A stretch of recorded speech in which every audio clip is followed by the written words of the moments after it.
দেশে প্রতি লক্ষ মহিলা জনসংখ্যায় যেখানে 4.5টি ধর্ষণের ঘটনা ঘটে, সেখানে বাংলায় হার 2.3। তাও আমি মনে করি এটা একটাও হওয়া উচিত নয়। রাজস্থান, হরিয়ানা, মধ্যপ্রদেশের মতো রাজ্যগুলোতে এই হার বাংলার কয়েক গুণ বেশি। বাংলার নামে যারা কুৎসা করে বেড়াচ্ছেন তাদের বলি, ধর্ষণের সবচেয়ে কম ঘটনা ঘটেছিল কলকাতাতেই। 19টি শহরের মধ্যে মাত্র 2টি, সর্বভারতীয় গড় 6.7।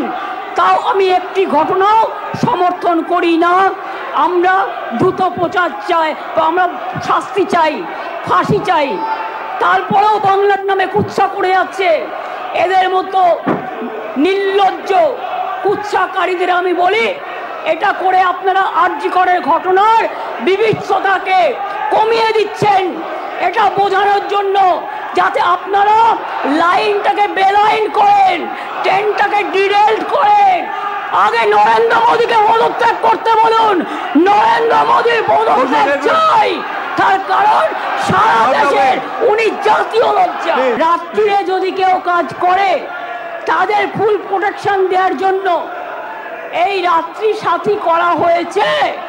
এবং হসপিটালগুলোর কাছেও আমরা বলেছি, স্কুলগুলোকেও বলেছি, আইসিডিএস সেন্টারগুলোকেও বলেছি, মিড ডে মিল সেন্টারগুলোকেও বলেছি সঠিক পদক্ষেপ নিতে।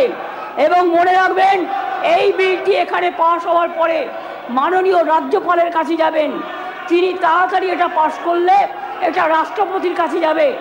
রাষ্ট্রপতির কাছে গেলে এটা আইনে পাশ হবে এবং এটা আইনে পাশ হলে এটা একটা ইতিহাস হয়ে থাকবে এবং সব রাজ্য এটাকে আগামী দিন মডেল করবে, মনে রাখবেন। আর প্রধানমন্ত্রী করতে পারেনি বলে আমরা করেছি। প্রধানমন্ত্রী, আপনি দেশের লজ্জা, আপনি মেয়েদের প্রোটেকশন দিতে পারেন না, তাই আপনার পদত্যাগ দাবি করছি।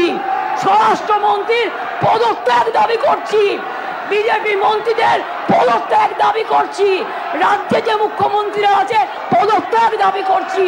আর অপোজিশন লিডার গুলি চালাবার কথা বলেছেন, তাকেও পদত্যাগের দাবি করছি।